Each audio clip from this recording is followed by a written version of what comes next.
Good morning, everyone. Welcome to Gartner's fourth quarter 2025 earnings call. I'm David Cohen, SVP of Investor Relations. At this time, all participants are in a listen-only mode. After comments by Gene Hall, Gartner's Chairman and Chief Executive Officer, and Craig Safian, Gartner's Chief Financial Officer, there will be a question and answer session. We ask that you limit yourself to one question in order to give all our analysts a chance to participate in the call. Please be advised that today's conference is being recorded. This call will include a discussion of fourth quarter 2025 financial results and Gartner's outlook for 2026, as disclosed in today's earnings release and earnings supplement, both posted to our website, investor.gartner.com. On the call, unless stated otherwise, all references to EBITDA are for adjusted EBITDA, with the adjustments as described in our earnings release and supplement. All contract values and associated growth rates we discuss are based on 2025 foreign exchange rates. All growth rates in Gene's comments are FX neutral unless stated otherwise. All references to share counts are for fully diluted weighted average share counts unless stated otherwise. Reconciliations for all non-GAAP numbers we use are available in the Investor Relations section of the Gartner.com website. As set forth in more detail in today's earnings release, certain statements made on this call may constitute forward-looking statements. Forward-looking statements can vary materially from actual results and are subject to a number of risks and uncertainties, including those contained in the company's 2024 annual report on Form 10-K and quarterly reports on Form 10-Q, as well as in other filings with the SEC. I encourage all of you to review the risk factors listed in these documents. Now, I will turn the call over to Gartner's Chairman and Chief Executive Officer, Gene Hall. Good morning. Thanks for joining us today. Fourth quarter revenue, EBITDA, margins, EPS, and free cash flow were ahead of expectations. We continued to deliver great value to our clients. We were agile in managing expenses, and we repurchased more than $2 billion of Gartner stock in 2025. 2025 was a unique year due to a range of external market forces. Department of Government Efficiency, or DOGE-related initiatives, affected our U.S. federal clients. Evolving trade policies created complexity for tariff-impacted enterprises. Funding changes affected our state and local government and education clients. Tech companies that are not in or adjacent to AI experienced a shifting landscape, and there were country-specific factors in several geographies. These external market forces led to increased scrutiny, elevated deal approval authority, and extended buying cycles. Over the past few years, including 2025, the rate of change and volatility in the external environment has increased significantly. Executives have responded to this by slowing and deferring everything possible. This makes for a much tougher selling environment. The value bar is higher, but it's also a huge opportunity for us. Clients know they need help with these issues. Gartner is an insights business. Our high-value, forward-looking insights help clients on their journeys to achieve their mission-critical priorities. The key to capturing our opportunity while operating under deferred decision-making and higher value standards is to help clients engage more frequently with our insights. Clients who engage frequently with our insights receive greater value and retain at higher rates.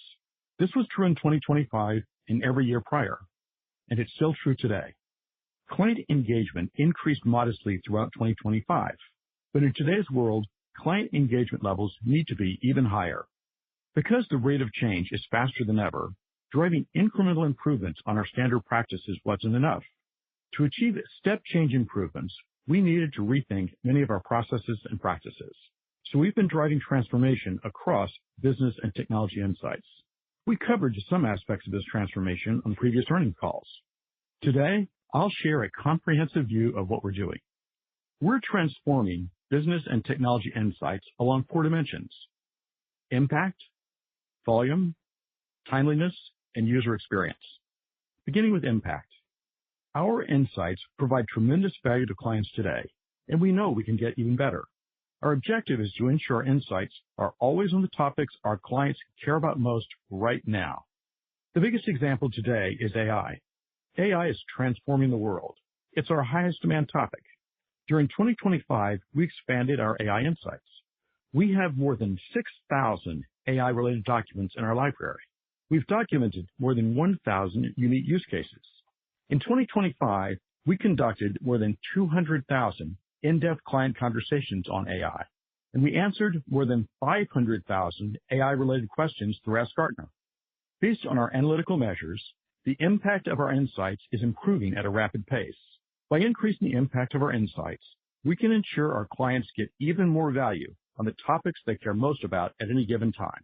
The second dimension is volume. We serve clients of every size, in every industry, and every enterprise function in 90 countries. This diverse set of clients have differing mission-critical priorities. Our objective is to increase the number of insights to accommodate the broadest range of client priorities. To achieve this, we're applying automation, streamlining processes, and upgrading and upskilling our analyst teams. We developed a neural network AI model to quickly and systematically determine the topics our clients care about most. As of the end of 2025, our active insights library has grown by approximately 50%. By increasing volume, we can better accommodate the full range of our clients' mission-critical priorities. The third dimension is timeliness. The pace of the world continues to accelerate. Some say the rate of change will never be this slow again. We're ensuring our insights keep pace with the ever-accelerating pace of the world. We've introduced insight types that are produced the same day as important events occur in the world, such as a major security breach, where clients need immediate guidance, or in the rapidly evolving world of AI, where major changes happen every day. To support this, we've made two other innovations. First, we introduced new processes to create insights as quickly as the same day. Second, for insight types that are highly valued by our clients, such as Magic Quadrants, we've reduced our average insight creation time by 75% compared to 2024. So we'll continue to ensure our insights keep pace with the ever-accelerating pace of the world. The fourth element is user experience. If we produce great insights, but our clients can't find them, they won't receive value from them. Historically, the single biggest feedback from our clients was, Gartner produces tremendous insights, but I can't always find them. We're ensuring our clients can easily access the insights that are most relevant to them when they need them the most. Ask Gartner leverages AI to quickly identify and summarize the right high-value insights across our vast library. It leverages role, function, mission-critical priorities, insight viewership histories, and more to make its responses even more relevant to each licensed user. We began rolling out Ask Gartner in August of last year. We completed the rollout in October. Licensed users who used Ask Gartner had substantially higher renewal rates than those who did not, even with the same levels of engagement. We'll continuously improve and innovate Ask Gartner's capabilities. Separately, we're identifying role-specific insights each week that are particularly valuable and broadly applicable. Our goal is to ensure clients have every opportunity to engage with these uniquely valuable insights. We're also changing how we deliver insights in terms of format and access to meet today's client preferences. Conferences are an important way clients engage with our insights. Destination conferences provide high value to clients, but not all our clients can attend our destination conferences. For these clients, we launched Gartner C-Level Communities. Gartner C-Level Communities are local, peer-driven one-day events where C-level executives can gain access to our insights. We're continuing to expand both our destination conferences and Gartner C-Level Communities in 2026 and beyond. We'll continue to improve the user experience to ensure our clients can access the insights they need to achieve their mission-critical priorities. So we're driving transformation across business and technology insights along four dimensions: impact, volume, timeliness, and user experience. We began driving these transformational improvements during 2025 and will continue during 2026 and beyond. We believe this transformation will provide a step change in the value to our clients over the next few years. In addition, we'll drive continuous improvement and innovation across the rest of the business. During 2025, we also took several shareholder value-enhancing actions, including repurchasing $2 billion of Gartner stock, increasing leverage with a successful inaugural investment-grade bond offering to support even more share repurchase capacity, adding 2 new directors who bring unique and valuable skills to our board, rotating our board committee chairs, and entering into a definitive agreement to sell our digital markets business.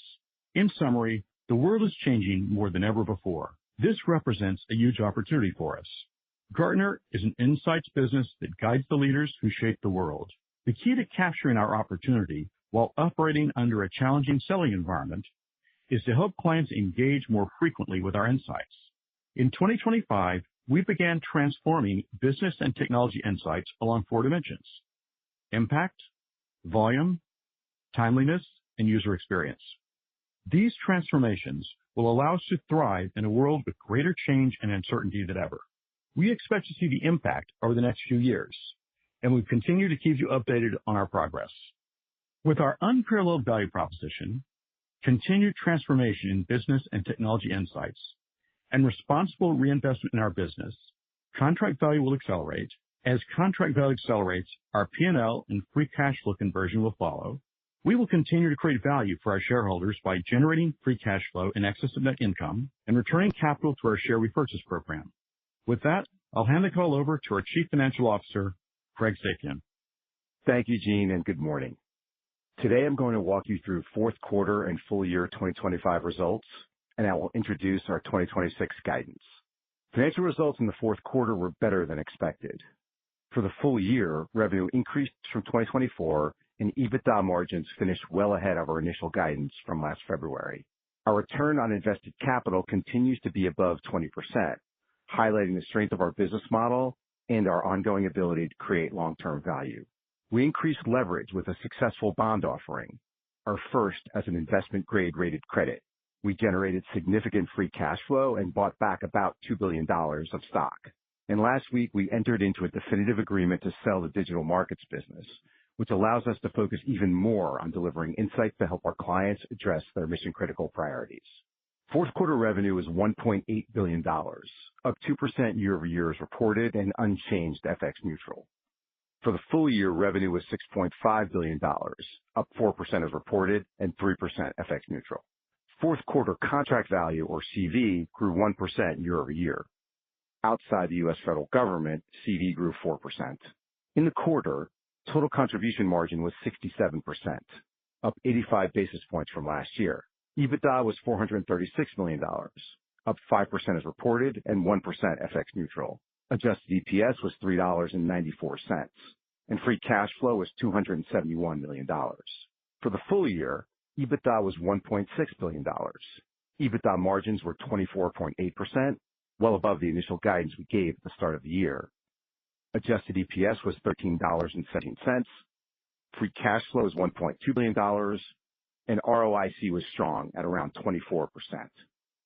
The Insights segment is our largest, most important business. It's subscription-based with strong retention, recurring revenue, and excellent contribution margins.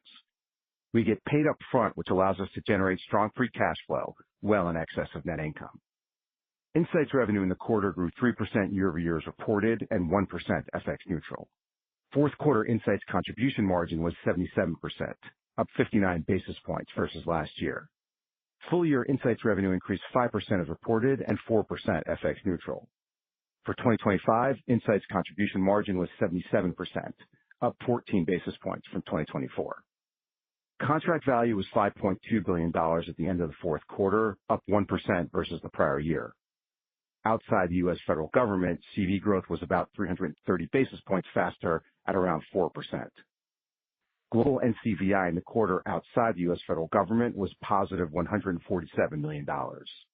The vast majority of our U.S. federal contracts came up for renewal during 2025. At December 31st, we had $126 million of U.S. federal CV. Outside the U.S. Fed, we delivered CV growth across practices, industry sectors, company sizes, and geographic regions. By sector, energy, banking, and technology led the growth.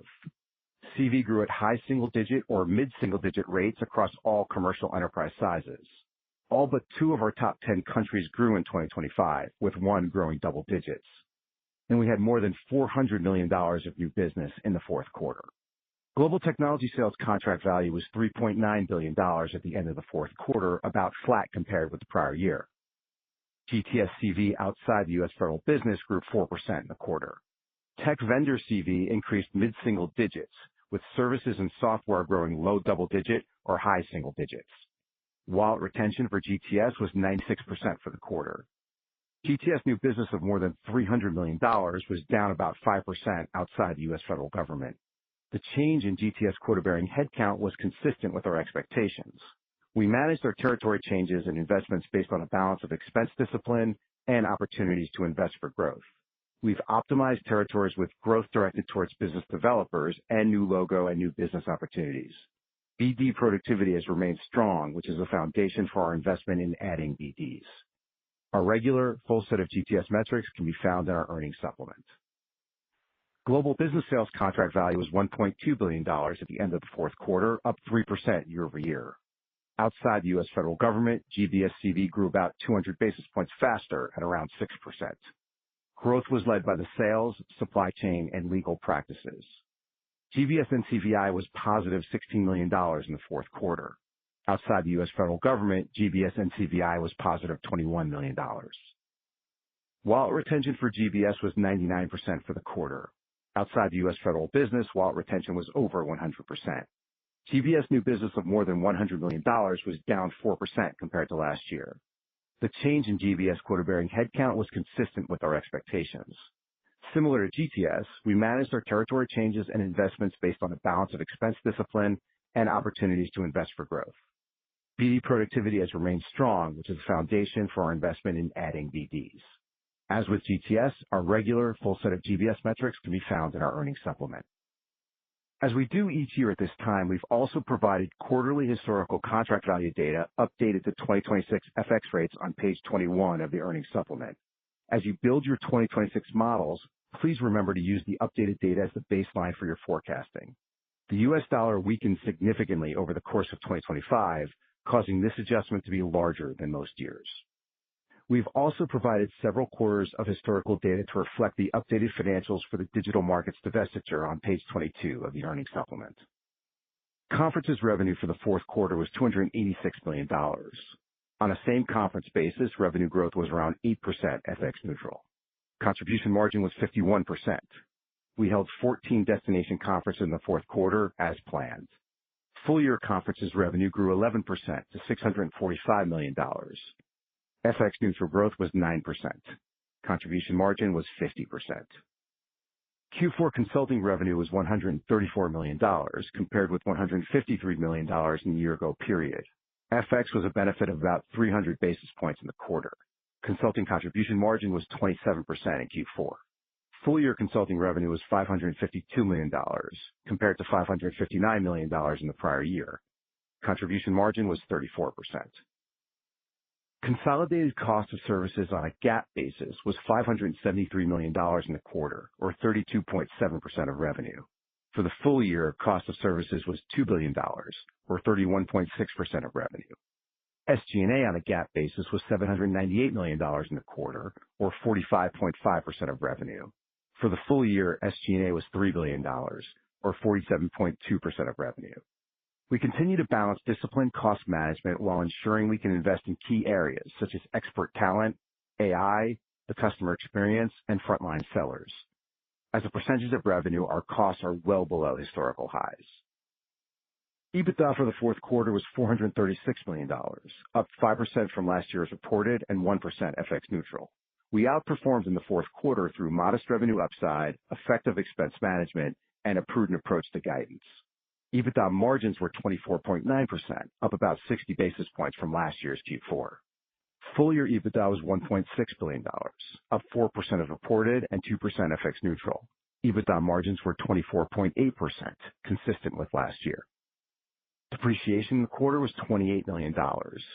Full year depreciation was up 5%. Net interest expense before deferred financing costs in the quarter was $18 million, increasing by $7 million versus the fourth quarter of 2024 due to lower interest income on our cash balances. The full year net interest expense before deferred financing costs was $56 million, favorable by $10 million versus 2024 due to lower interest expense and higher interest income on our cash balances. The Q4 adjusted tax rate, which we use for the calculation of adjusted net income, was 20% for the quarter. This compares to last year's benefit of 25%. The tax rate for the items used to adjust net income was 3% for the quarter. The full year tax rate for the calculation of adjusted net income was 22%, in line with our expectations. The prior year tax rate benefited from favorable tax planning. Adjusted EPS in Q4 was $3.94. Full year adjusted EPS was $13.17. We had 72 million shares outstanding in the fourth quarter. This is an improvement of about 6 million shares, or approximately 8% year over year. We exited the fourth quarter with 71 million shares on an unweighted basis. Operating cash flow for the quarter was $295 million. This compares with $335 million in Q4 2024. CapEx was $24 million, flat year over year. Fourth quarter free cash flow was $271 million. This compares with $311 million in Q4 2024. For the full year, operating cash flow was $1.3 billion. CapEx was $115 million, and free cash flow was $1.2 billion.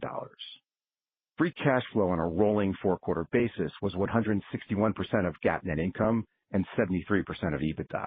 As we previously noted, there were two items that affect rolling four-quarter net income and free cash flow, including a real estate lease termination payment in Q2 2025, and we also had a non-cash goodwill impairment charge related to digital markets business in Q3 2025. Last week, we signed a definitive agreement to divest digital markets. Adjusting for these items, free cash flow on a rolling four-quarter basis was 18% of revenue, 74% of EBITDA, and 136% of GAAP net income.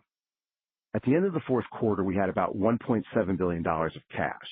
Our December 31st debt balance was $3 billion, up about $500 million from Q3 as a result of our most recent bond offering. Our reported gross debt to trailing 12-month EBITDA was 1.9 times. Our expected free cash flow generation, available revolver, and excess cash remaining on the balance sheet provide ample liquidity to deliver on our capital allocation strategy. Our balance sheet is very strong, with $2.7 billion of liquidity, low levels of leverage, and 100% fixed interest rates. We repurchased about $500 million of stock during the fourth quarter and $2 billion during the full year. Last week, the board refreshed our authorization, bringing the total to about $1.2 billion. We expect the board will continue to refresh the authorization as needed.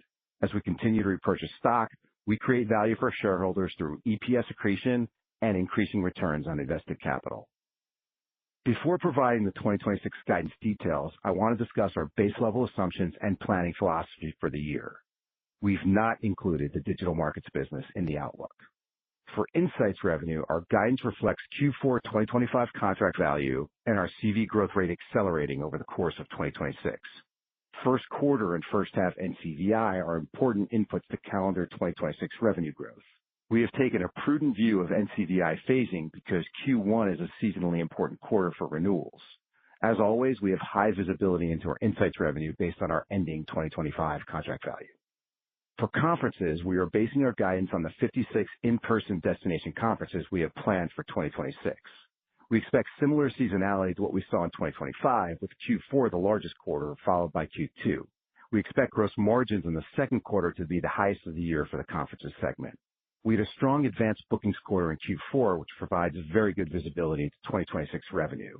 We have a majority of what we've guided already under contract. This is ahead of where we were at the same time last year. For consulting, we have more visibility into the next quarter or two based on the composition of our backlog and pipeline as usual. Contract optimization has had several very strong years, and the business remains highly variable. Our base level assumptions for consolidated expenses reflect the run rate from the fourth quarter and merit increases scheduled to go into effect April 1st, as usual. We recommend thinking about expenses sequentially, with notable seasonality driven by the conferences calendar and annual merit increases. For GTS, we expect low single-digit QBH growth in 2026, with a focus on growth in our business developers. For GBS, we plan to grow QBH mid-single digits this year, with an emphasis on growth in business developers. We have the recruiting capacity to go faster depending on how the year plays out. We continue to prudently manage our expenses, in part to create alignment with recent CV trends, and we are driving efficiencies wherever we can through automation, process improvements, and leveraging technology. We are also prioritizing sensible investments to drive future growth and returns, which include key areas like business and technology insights analysts, artificial intelligence, the customer experience, and sales capabilities, efficiencies, and QBH. These investments are fully reflected in our 2026 guidance. Based on January FX rates, we expect revenue growth to benefit by about 110 basis points and EBITDA growth to benefit by about 170 basis points for the full year. As a reminder, about one-third of our revenue and operating expenses are denominated in currencies other than the US dollar. Our 2026 guidance is as follows. We expect insights revenue of $5.19 billion or more, which is FX neutral growth of about 1%. We expect conferences revenue of $695 million or more, which is FX neutral growth of about 7%. We expect consulting revenue of $570 million or more, which is growth of about 3% FX neutral. The result is an outlook for consolidated revenue of $6.455 billion or more, which is FX neutral growth of 2%. We expect full-year EBITDA of $1.515 billion or more. This reflects full-year margins of 23.5% or more. As we move through the year, our strong visibility will get even better. For net interest expense, we expect higher interest costs as a result of the increase in leverage. Interest income will be affected by interest rates and the deployment of cash for repurchases made during 2025. In addition, we have not assumed interest income on excess cash that could be deployed on share repurchases. Notably, however, our share count for 2026 only assumes repurchases to offset dilution. This means in the adjusted EPS guides, we effectively assume both less cash on the balance sheet and more shares outstanding than we are likely to have. We expect 2026 adjusted EPS of $12.30 or more. As I just noted, EPS would see a significant positive impact through a combination of fewer shares and/or greater interest income. For 2026, we expect free cash flow of $1.135 billion or more. This reflects a conversion from GAAP net income of 140%. Our guidance is based on about 71 million shares outstanding, again, only reflecting share repurchases to offset dilution. For Q1, we expect adjusted EBITDA of $370 million or more. Our financial results in Q4 were ahead of expectations. In particular, margins were strong and better than we guided at the start of 2025. We had another year of very strong free cash flow. ROIC continues to be excellent. We made significant accretive share repurchases, reducing our shares outstanding by 8% in the year. Contract value outside the U.S. federal business grew 4% a quarter, and we are positioned to accelerate CV growth throughout 2026. As Gene detailed, in 2025, we began driving transformation across business and technology insights along 4 dimensions: impact, volume, timeliness, and user experience. The investments to continue the transformation through 2026 are fully reflected in our guidance. Finally, we'll continue to deploy our capital to drive shareholder value and contribute to strong ROIC. Our capital allocation strategy remains focused on share repurchases, which will lower the share count over time, and strategic value-enhancing tuck-in M&A. With that, I'll turn the call back over to the operator, and we'll be happy to take your questions. Operator? Thank you. If you'd like to ask a question, please press star 11. If your question has been answered and you'd like to remove yourself from the queue, please press star 11 again. Our first question comes from Jeff Meuler with Baird. Your line is open. Yeah, thank you. On the expected contract value acceleration as 26 unfolds, I guess there's going to be a mathematical benefit from moving past the peaking then lessening federal government headwind. Are you expecting acceleration beyond that on a ex-government or ex-federal government basis? And I'd imagine you expect some benefit from the step function operational changes, but just if you can give us a update on what you're seeing in terms of any leading indicator KPIs. You had talked about a lot of things last quarter, like in-quarter renewal rates. Just wondering if those have continued to make progress. Thank you. Hey, Jeff. We are expecting CV to accelerate throughout the year, and not just because of lesser headwinds within the federal government, U.S. federal government. Basically, as you said, we made more changes in the second half of last year with this transformation program, and we expect those changes to begin hitting hitting and building throughout 2026 and into 27. And so it's really that's what's driving the acceleration of CV over the year, over 26 and then 27 after that. And on some of the leading indicators and what you were seeing on things like in-quarter renewal rates? So the leading indicator, the way that we're approaching the transformation is we know that if our clients engage with us more, they renew at higher rates. And so we're looking at leading indicators that say they're going to engage more with our content. And so there's things like, again, we've upped the 4 dimensions I talked about. We've changed our content. One of the leading indicators we have is the conferences where we presented that new content. And our conference scores, we ask clients to rate each of the presentations as well as the overall conference.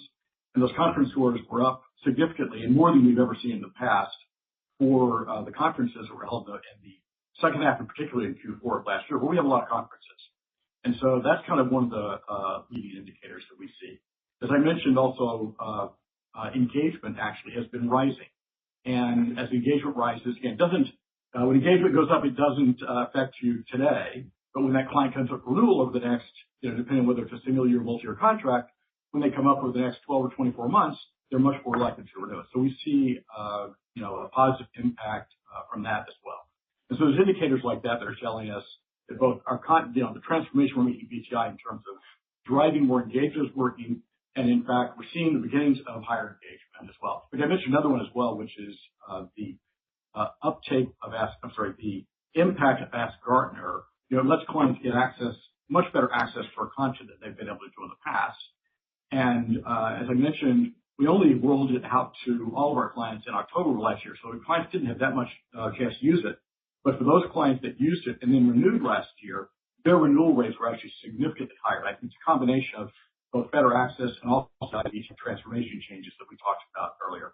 So as we look at the leading indicators, we think that actually we're on a good track. And again, these things will take, because of they have to use the content, they have to renew, and that renewal takes place over a 12 to 24 month period. It's going to take a while for all these things to kick in, but I'd say the leading indicators we view as very positive. Okay, thank you. Thank you. Our next question comes from Andrew Nicholas with William Blair. Your line is open. Hi, good morning. I appreciate you taking my question. Just want to follow up on the same kind of line of questioning. A couple of quarters ago, you talked about your hopes to kind of get back to the high single-digit range in terms of CV growth here in 2026. Just wondering, now a couple of quarters past that, how you're thinking about that kind of line of thinking, and of the factors that you outlined at that time between the federal government business, tech vendors accelerating, tariff-related industries or tariff-impacted industries normalizing some, and your own internal adaptations. Is there any changes to kind of the magnitude of those benefits that you would speak to today versus 6 months ago? Thank you. Hey, good morning, Andrew. It's Craig. Headline answer I'd say is, and just reiterating what Gene just said with the prior question, is we do expect CV and the CV growth rate to accelerate over the course of 2026, and that's obviously within our U.S. Fed portion of the business, just lapping the significant headwinds, and also the balance of the business accelerating as well. As you know, our normal course practice is not to guide specifically to CV, but we do fully expect all the factors that we've been discussing in the details Gene provided to support driving that CV growth, and also all the factors we talked about, or those different buckets, we expect to have an impact as well into 2026. And so, I think part of this is the environment still remains pretty chaotic, and we want to see what the environment looks like as we move our way through 2026. But baked into our guide and baked into all of our operating assumptions is the CV growth rate accelerating over the course of 2026. Understood. Thank you. Thank you. Our next question comes from Faiza Alwy with Deutsche Bank. Your line is open. Yes, hi, thank you. So just to follow up on that, Craig, I think you talked about the quarterly phasing of CV growth. I'm curious if you expect sort of that quarterly phasing to be similar to what we have seen historically, or if you could sort of put a finer point on that. I imagine you're expecting that, some of the internal initiatives that you're taking will kind of help more towards the back half of the year, but any further perspective would be helpful. Yeah, great question, Faiza. Thank you. And so, as we look at the way our CV expiration skew looks like for 2026, it looks pretty consistent with what we've seen historically, and so a little bit overweighted in terms of dollars coming up for renewal in Q1 and Q4. So a little bit more than 25% in each of those quarters, and obviously a little bit less than 25% that implies in the middle quarters, Q2 and Q3. As you know, and again, and our sort of NCVI build, as we think about it, we believe should be roughly consistent to what we've seen, over the last several years. That all said, the revenue guide, is obviously most sensitive to where we ended 2025, and that contract value amount as we roll into 2026, and then the phasing of the NCVI. And to your point, one is, we tend to generate much more of our NCVI in the second half of the year historically. And then to emphasize your point and Gene's points too, is that the transformations that we've been doing, and again, these are not just started on Jan 1, we've been, working through these for the last, few quarters, but certainly will have more of an impact on the second half of the year than on the first half of the year. Great. Thank you. Thank you. Our next question comes from Josh Chan with UBS. Your line is open. Hi, good morning, Gene and Craig. Thanks for taking my question. I guess stepping back from the numbers, it seems like, in recent months you have taken some more kind of strategic steps, including the divestiture of the non-sub business. I think we understand you had an organizational realignment perhaps. So could you just talk about what drove these kind of more longer term type actions and kind of how you're thinking about those actions versus kind of the environment that you're sitting in? Thank you. Yeah, Josh, great question. So, the last year there were a lot of changes. In fact, over the last 2 or 3 years, there's been a lot of changes between what's happened with AI, the U.S. federal government, tariffs, all the things I kind of outlined in my talk. And so, during the first half of last year, we came to the conclusion that we should assume that the world's going to be like this forever, that there's going to be a lot more disruption and chaos. And we don't know what those things are going to be, but we need to be prepared for them. And so to do that, we've decided the best way to impact it in our business was to focus on our core BTI business. And on top of that, then within that, the way to optimize that business is to get more client engagement. When, as I mentioned in my remarks, the more clients engage with us, the higher the retention is. And the higher the retention is, obviously, the faster our business grows. And so we're really driving engagement and driving retention. And the way we're doing that is through the transformation program. We did a lot of analysis to understand what drives engagement. And it's the 4 things I talked about. It's the impact of our insights, the number of insights we cover, all the industry critical priorities they have interest in, how fast we get it to them, especially in today's world where things change so quickly, and the user experience so that they actually get access to them, whether it be through Ask Gartner or through enhanced conferences, as I mentioned. The changes we made in the second half of last year were more change than we've ever done at Gartner. I've been here 21 years. In that entire time, it's more change than we've ever done. And it's in a reaction to position the business so that even if the world doesn't get better, that we can get back to the kind of growth rate that we've had historically, meaning the double-digit growth, even in a really bad environment, because we've enhanced our PTI offerings so much. And so as a result of that, two of the things you mentioned were as a result of that. So one of them, we decided that our digital markets business didn't fit in that vision. And so we made the decision after careful analysis that didn't make sense. And so we made an arrangement we think is a very good owner for it. And then the second thing is there were some staff changes as we assessed this BTI transformation. In any transformation, you often find that you have people that don't have the skills today that you need going forward. And so for those people, we had unfortunately, we had an action that we took so that we could basically reposition the skills so that we have the skills we need going forward, not the skills we did in the past. And that was only one small part of the transformation, but that was a part of the transformation. So it had nothing to do with cost or something like that. It had to do with making sure we had the skills to address the impact, volume, timeliness, and user experience that we need as a business to thrive in any economic environment. And then, Josh, the one last thing I'd add is, we're obviously very focused on, doing shareholder value enhancing initiatives. The number one way we do that is to, drive value to our clients, which then translates, through the P&L and free cash flow statement. But obviously, we're focused on optimizing and maximizing shareholder value as well. And our capital allocation strategies around buybacks and potential value enhancing M&A, tuck-in M&A.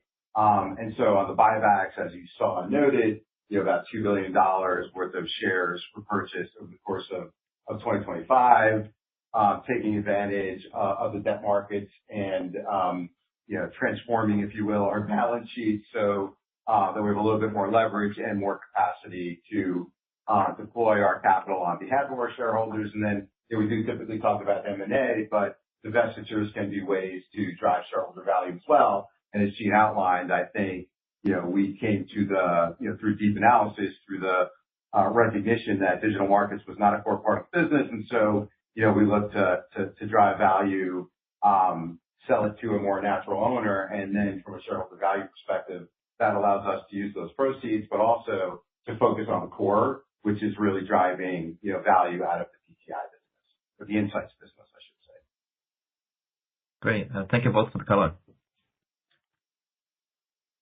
Thank you. Our next question comes from Jason Haas with Wells Fargo. Your line is open. Hey, good morning, and thanks for taking my question.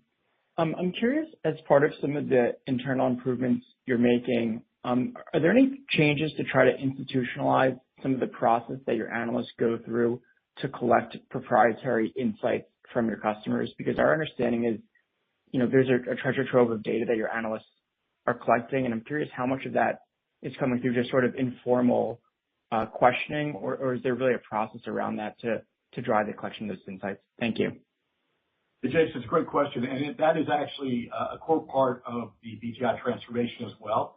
To your point, we have hundreds of thousands of conversations with our clients every day, every year, and with technology vendors, we have thousands of conversations. We have a lot of peer interactions where peers interact. We get all that data. We do proprietary surveys. One challenge we have is with our 2,400 analysts, how do we get all the right information to those analysts? And so as a part of this transformation, actually, we've developed some very sophisticated systems that let us get the insights that matter most to the analysts that are going to be actually working on a particular topical area, like cybersecurity or something like that. And it starts with this neural network-based system I talked about before. And it starts there because, one of the most important decisions we make is, what do we actually write content on? What insights do we want to write on? This neural network-based system I talked about takes all of that input and says, what's trending? What are the things that people are most interested in? And by the way, it's updated on a real-time basis. So this week, what are our clients interested in? And then what assets do we have that can actually create incredible insights that would be of high value to those clients? And so your point is actually a key part of the transformation is, the way we worked, many years ago was a bunch of analysts sat in a room and said, hey, what'd you hear? What'd I hear?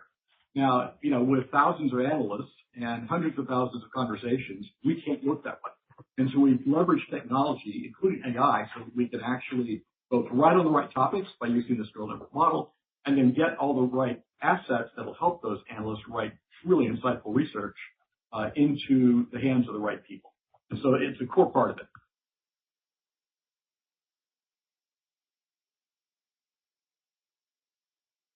Thank you.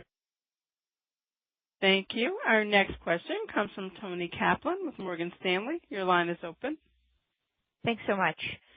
Wanted to get a sense of, in the fourth quarter, if AI sort of entered the renewal conversations a little bit more in terms of client decision-making around adding or removing seats and things like that. And I know you get a lot of feedback from your clients, so just wanted to hear sort of what you're hearing from them, and is the environment, getting maybe a little bit better?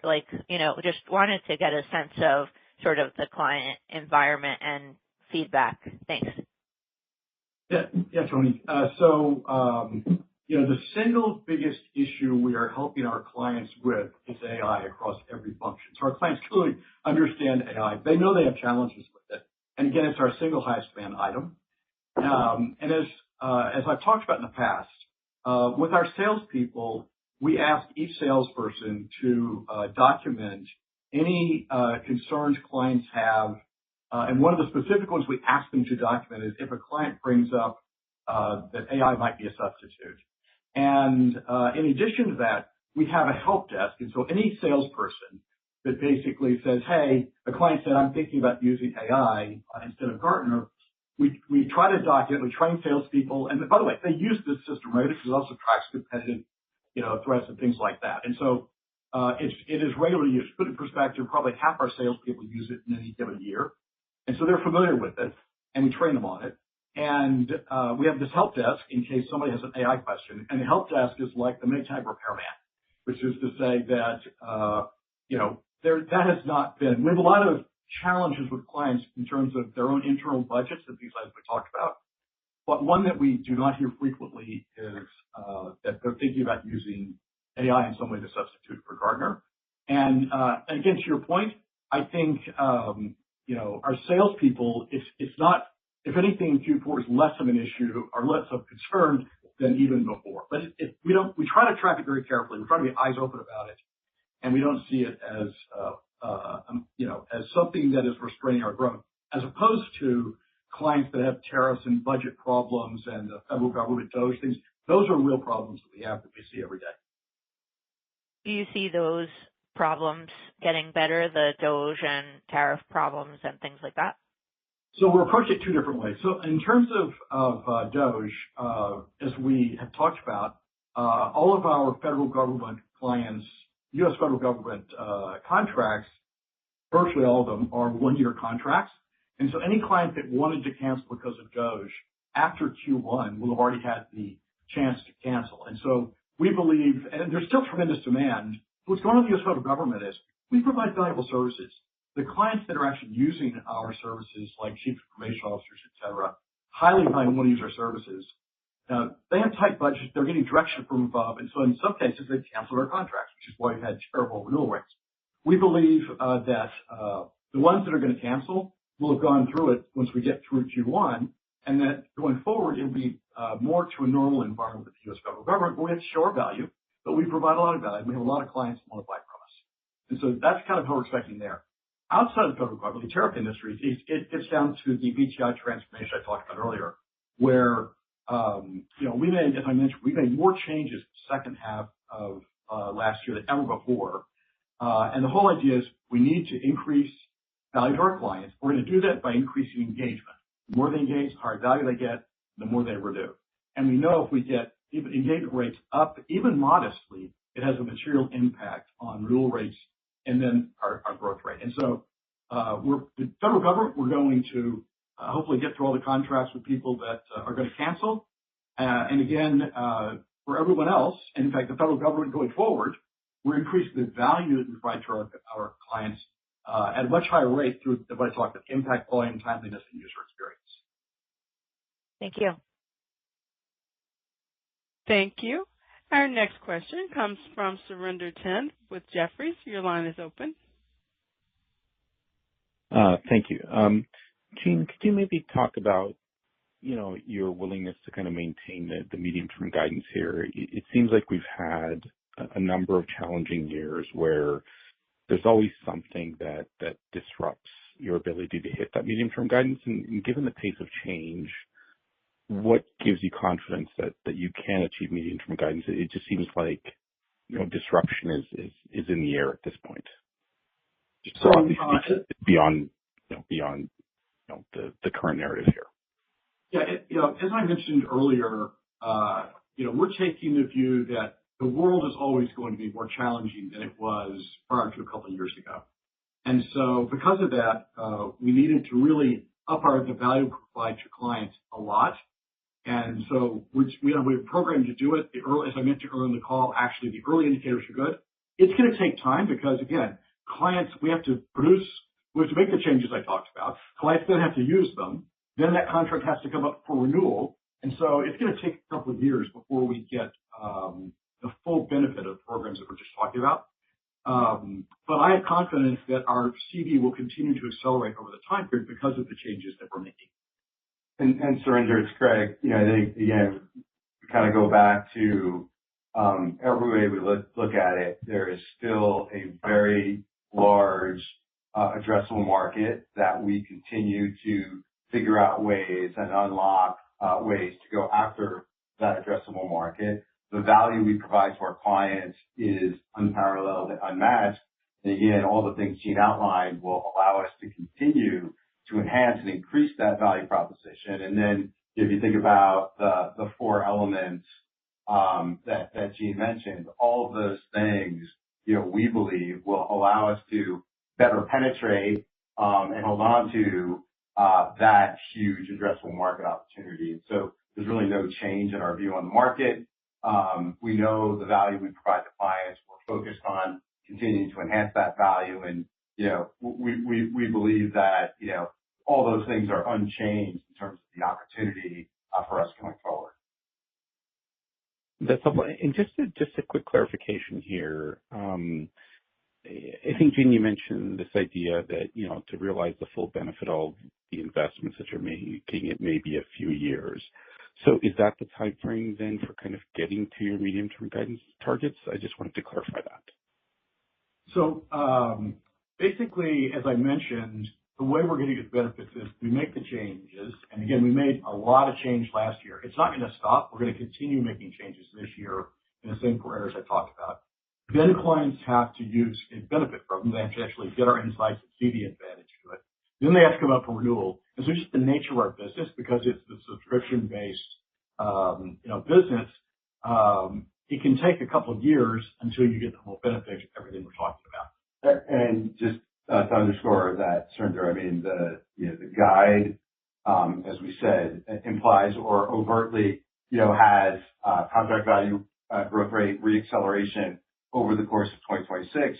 We don't expect to be done with that in 2026. And so we believe all the things that we are doing, we continue to make sure we're, as both Gene and I mentioned, prioritizing the right kinds of investments to, drive that reacceleration and drive strong returns on those investments in the future. And so, as we mentioned, no change in our view on the market.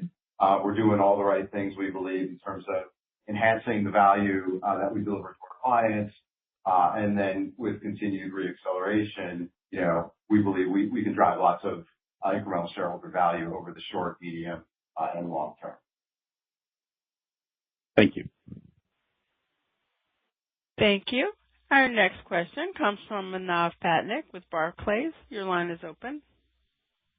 Good morning. This is Brendan on for Manav. I just want to ask for some more. You talked about some of the rapid change internally, and I also noted you mentioned this 75% time reduction for insights. So I guess just any clarity on what exactly that means, and just anything else on the internal changes to drive this better retention. Yeah, Brandon, as I mentioned, we're making these internal changes on impact, volume, timeliness, and user experience.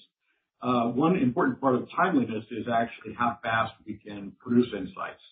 And as we did this in-depth analysis in terms of how we produce insights, we developed, we basically decided in today's world where things happen so quickly, again, you look at like AI or cybersecurity, where things happen on a daily basis, we weren't operating at that kind of pace. And so beginning in July of last year, so these are not changes that happened in January. It was beginning in July of last year. We looked at how could we take time out of the process. And actually, it involved a couple of things. First is new content types. So actually, we now have content types like a thing called a first take. That is, if something happens today, you need to know about today. We get that first take out immediately because our clients need to make decisions about it. The second area was actually then changing the process. And in fact, we found that we had too many people in parts of the process, the back part of the process. So not the creative part, but the editing part. And so we actually downsized that part of the process when we changed the process as a product, so it was better. And the third thing we did is add automation, and part of the automation was AI. And so between those three factors, different content types, restructuring the process and what people's jobs are, and then providing a lot of automation, including AI, allowed us to shrink the production time, which again, in today's world is really, really important. As I mentioned earlier, we started making these changes in July. And so these are part of, I mentioned we had more change than ever before in the second half of last year. This is one of those changes where, again, it involved restructurings as well as process changes, as well as substantive changes. All right. Thank you. Thank you. Our next question comes from Scott Wurtzel with Wolfe Research. Your line is open. Hey, good morning, guys, and thank you for taking my questions. You've talked a lot about sort of expanding, the breadth of your offerings, the velocity of the insights, and the ease of use improvements as well. Just wondering if you can maybe talk about if there's any, changes to your sales strategy or go-to-market strategy that you're thinking about for this year, and then if you can also help us with how we should think about sort of the phasing of, your quota-based headcount, quota-bearing headcount growth across GTS and GBS for 26. Thanks. Yeah, Scott. So I did not focus as much on sales because the BTI transformation is so much, such step and huge change for us. We've always done a lot of innovation in sales, and we continue to do those innovations. And so, again, and I'll give you some examples. So one of them is that we know that our salespeople, they come in, they have not typically been the C-level clients that they're selling to. And so we need to make sure they have the skills, the confidence. We have very extensive training programs. One of the things we've done to enhance that, which has actually worked out better than we expected, actually, is use AI-based role play tools so that you can put a salesperson in a situation with these AI tools where they are talking to a prospect or a client about things like what's the value, what questions they might have. Do I get a discount? Why do I get a discount? Whatever those questions might be, that our salespeople actually get practice ahead of time. And we've always done role plays, but adding AI-based tools has allowed us to exponentially explain those kind of role plays. And the sales teams love these tools because it makes them so much more proficient. The second thing we're doing is there's content that, if you look at all the content we produce tons of it. What we've been doing is taking each week, what is the content that would be most valuable for a salesperson in their role? Whether they're selling CHROs, it would be one set of content. If they're selling CIOs, a different set. If they're selling CFOs, a different set. So for that week, if they had to be promoted one piece of content, what would it be? And we do it every week. So now what we're doing is actually identifying that content, and we have a whole process to get after Salesforce and explain why they need to know about that content, how they should talk about it with clients, et cetera.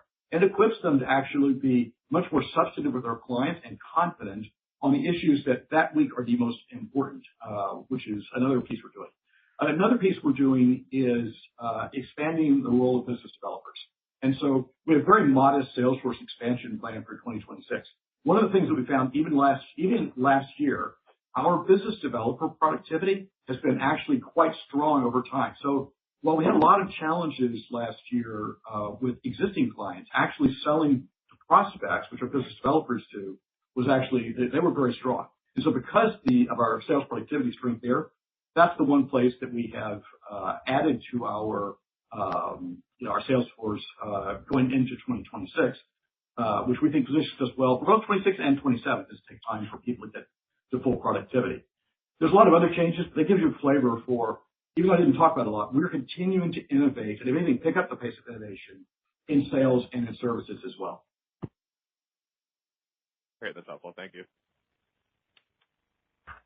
Thank you. Our next question comes from Jeff Silber with BMO Capital Markets. Your line is open.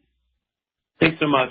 You guys always give us a lot of data, specifically on the retention side. And I know there's a lot of noise in that number because of federal government, et cetera. But I'm just curious, are you seeing clients keeping their relationships with you, but maybe cutting back on seats or taking a lower level of service? And if that's happening, how do you counter that?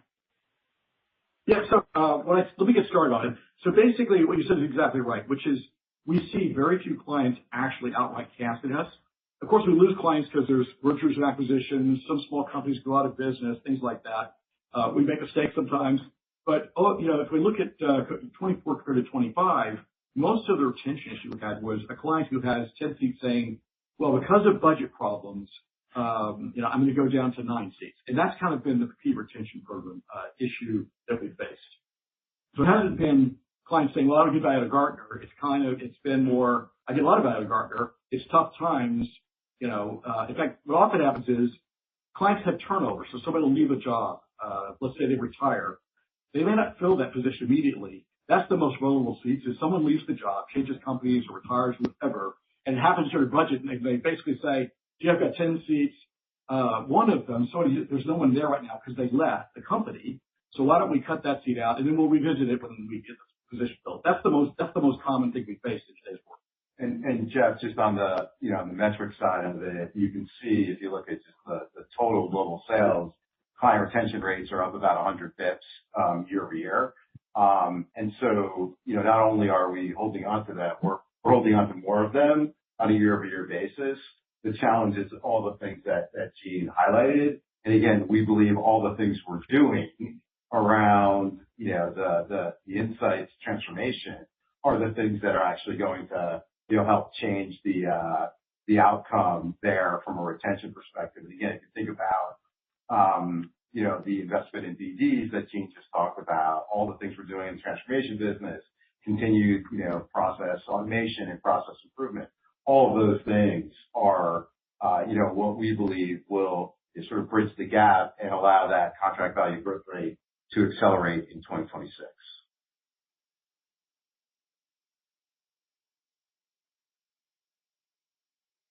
Thank you. Our next question comes from Ashish Sabadra with RBC Capital Markets. Your line is open.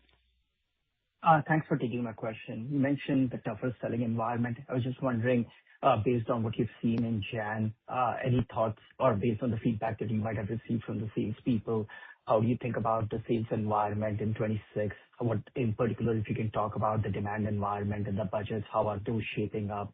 And any color on those external market forces by industry? Are there any particular industry, like the tariff impacted industry, if you've seen any lessening of pressure on that front? Thanks.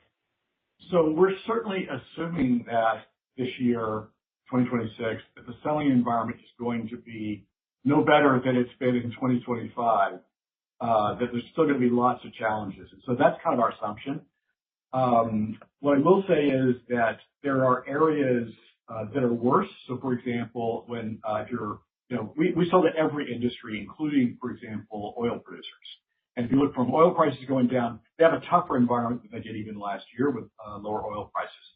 On the other hand, a lot of the tariffs have stabilized. And so some of the companies that had concerns over tariffs are kind of, hey, with 15% tariffs, if that's what it stays at, we can live with that. And so I think it's a mixed bag. Again, we serve every part of the economy. And so there's some parts that are a little bit better, and there are other parts, I think, that are worse. So, but again, we're assuming the economy's not going to get better at all. Thanks. Thank you. Our next question comes from George Tong with Goldman Sachs. Your line is open. Hi, this is Sammy on for George. Your margin guidance suggests a step down from 2025. Is this the new baseline for the business since the incremental investments seem more structural, or do you view the decline as temporary and margins should return to that 25% level fairly quickly? Hey, good morning. So, as we built the plan for 2026, I'd say a couple things. So one is we've been managing our run rate into 2026 over the course of 2025. And we talked about this a little bit in our prepared remarks, basically ensuring, our cost base is aligned with CV growth and also with the corresponding revenue growth. And so some of the actions we took in 2025, we got benefit in 25. Those were really for 2026. So that would be the first point I make. Second point I make is, we've got our assumed operating expense plan, if you will, for 2026, growing at about 5% year-over-year. And there's a little bit of FX in there. So on an FX neutral basis, growing around 4% year-over-year. That's basically, our merit increase plus some selected investments, which we talked about in our prepared remarks. And then the third thing I'd say is, we do believe that 23.5 is the new baseline, if you will, and we should be able to expand our margins going forward. Now, again, with faster CV growth, as Gene highlighted, that certainly helps from a revenue growth perspective, EBITDA flow through, free cash flow perspective, et cetera, and ultimately margin perspective. But, again, we've baked in accelerating CV growth into our plan for 2026. As you know, the revenue does lag that. And so that's also part of the margin bridge story from 25 to 26. Got it. Thank you.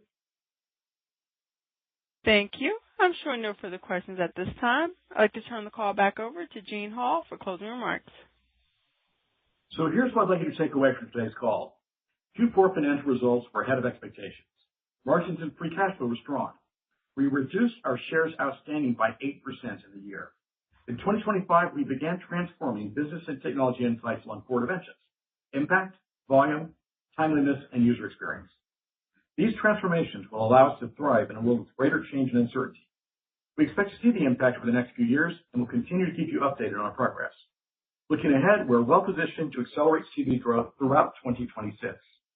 We will continue to create value for our shareholders by providing timely, objective insight, guidance, and tools to our clients, responsibly investing for future growth, generating free cash flow well in excess of net income, and returning capital to our shareholders through our repurchase program. Thanks for joining us today, and we look forward to updating you again next quarter. Thank you for your participation. You may now disconnect.